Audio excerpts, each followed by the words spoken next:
تو سچی بات یہ ہے کہ بوڑھے گھر کی رحمت ہوا کرتے ہیں، بوڑھے گھر کی رحمت ہوا کرتے ہیں،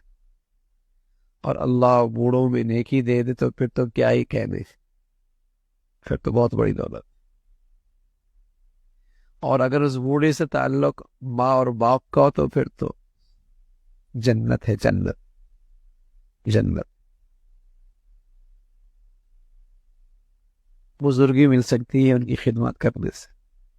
جنت۔ اس وقت ہم دین کو نا اپنے انداز سے سمجھتے ہیں اور سمجھتے ہیں طبیعت پہ چلنے کا نام دین ہے۔ دین تو نام ہے بھائی اللہ کا، اب حکم کیا کہتا ہے، اب اللہ کی چاہت کیا ہے، اب اللہ کو پسند کیا ہے، یہ دین ہے۔ اپنی طبیعت پہ چلنے کا نام تو دین نہیں ہوتا۔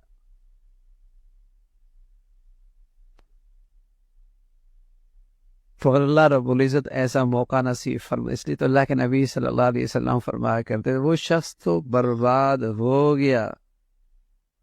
جس نے اپنے والدین کو بڑھاپے میں پایا، 2 کو یا 1 کو، اور پھر بھی ان کی خدمت کر کے جنت میں نہ گیا۔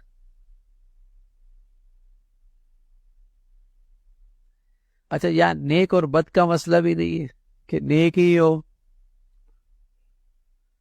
تو والدین کے لحاظ سے ان کی خدمت ہے اور اجر اس والدین کی نسبت سے ہے۔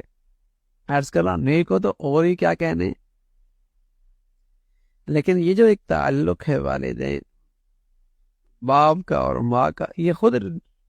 نسبت ہی بہت بڑی ہے، تو بوجھ نہ سمجھا جائے، بوجھ نہ سمجھا جائے، ان کی قدر کرنی چاہیے، قدر کرنی چاہیے۔ پھر یہ بھی نہ سوچا، شیطان ہے نا وسوسے ڈالتا ہے، انہوں نے تیری کون سی سے تربیت کی ہے، ٹھیک ہے، اس نے کہا تیری صحیح تربیت کی ہے، یہ بھی آتا ہے، انہوں نے کون تربیت، تو شیطان منفی چیزیں دیتا ہے، دکھاتا ہے، تو آپ مثبت چیزیں سوچیں کہ اب تک جو ہوں انہی کی برکت سے تو ہے،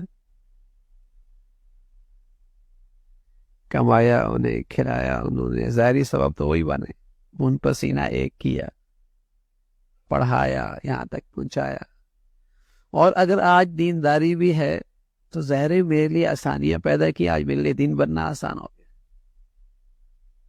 تو شیطان منفی چیزیں ڈالتا ہے، انہوں نے میری کون تربیت کی، تو ہم مثبت سوچ رکھیں،